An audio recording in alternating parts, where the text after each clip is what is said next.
Hey, this is Wayne from Squadcast, part of Garrison Tyrannus here in Virginia. Today I was wanting to show you the method I use, at least for weathering armor, to give it that worn and used and dirty look. So yeah, let's go ahead. Let's go to it. This is just one way to dirty up pieces that you're working on to give it that worn, kind of beat up look, because most things in Star Wars, not all, but most of the things in Star Wars are not new. By the time we see them, they're pretty well worn, they're dirty, they're kind of beat up. So this is what works for me. Other people may have different ways of doing things. I know some people use like tea to stain things. Me on plastic, what I found works for me is just basic Testors model paints, and then the paint thinner for that paint, the same Testors that, and just a rag. Now take like this piece, it's freshly painted. I've kind of beat up the blue. That's a different one. I'll do that. I'll do one for the chest on that to show how I did that. It's just a liquid latex that you put on before you put on the paint. And once you painted it, then you just roll it off and it peels the paint and gives it that beat up look. But take something freshly painted like this. Now you're going to get some overspray on that. The paint thinner works perfect for that. I'm just getting that off of there.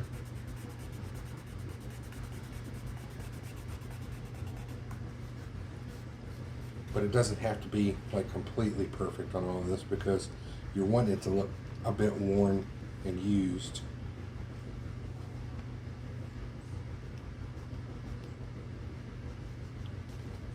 But something like this where it's in a line, you're going to want to get that off of there. One of the reasons that I really enjoy using a rag like this is as you use the rag, it gives it that dirtied gray look for the base. So there's that caked on grime that it would get over time, and it just kind of lays that under. So you would just give it a good, after you've hit a few things, it's just going to do that for you from here on out. A little bit more.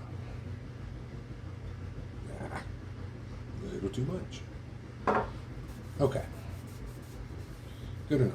Now, let's shake my paints up a little.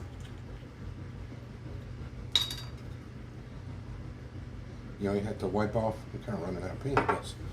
And just hit it. Just put it on there.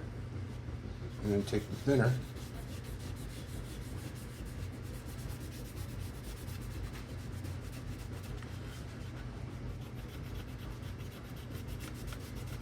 And wipe it off. That's just one coat. It's looking wiped down at the moment. So what we want to do, now that the thinner's on there, put some more paint over the thinner itself.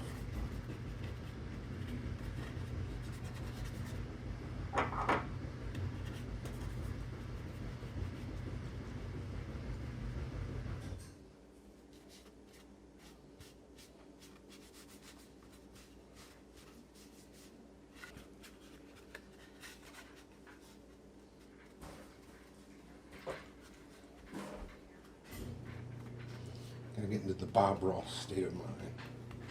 Now another thing, if you dab it on there, it's gonna look like you used a rag to do it. Use the dry part of the rag and just kind of circle it around. And let that sit. And do the other one. Get the overspray part off.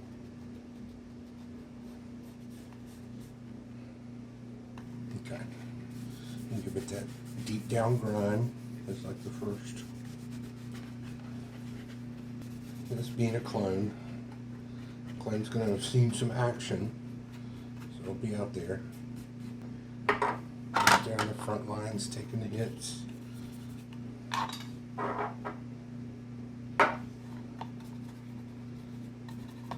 Nobody wants to be a shiny, fresh clone.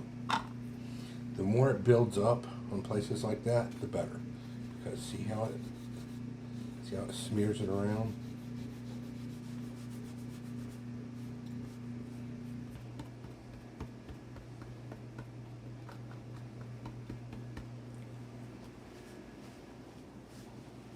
Really want to get in the crevices and the cracks and stuff to make it look like, you know, the parts that wouldn't normally get touched, where grime would accumulate.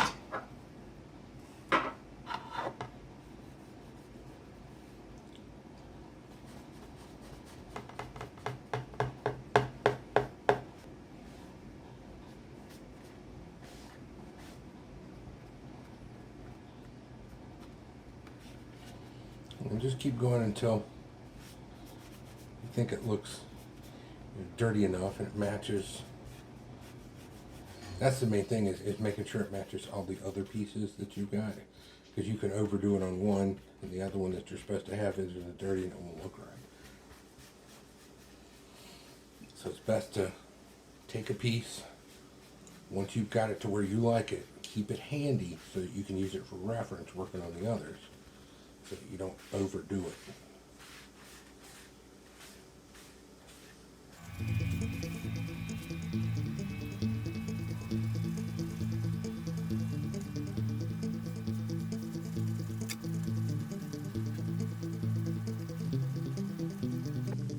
It's kind of dirty, but it matches the dirt and the grime on, say, like the elbows or the arm.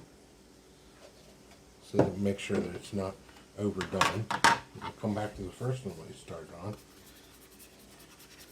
Just grimy it up.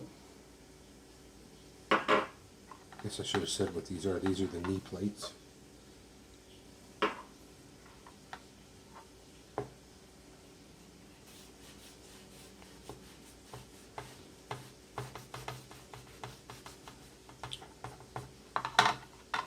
Running a little thin, I do believe. There it goes.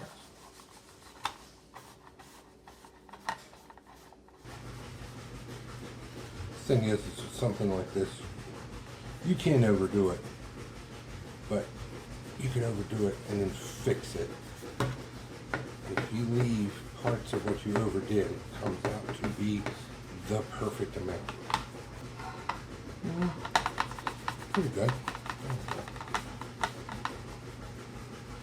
Light circles can help sometimes. Dabbing it can sometimes help.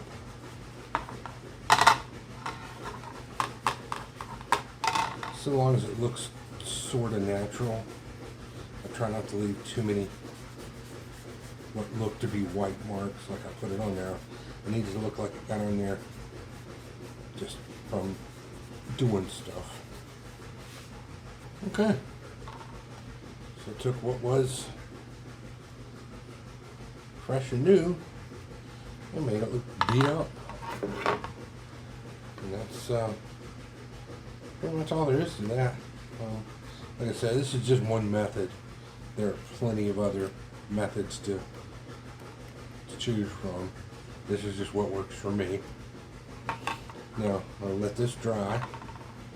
I'll put a clear coat over it to kind of lock it on there, and then it'll be good to go.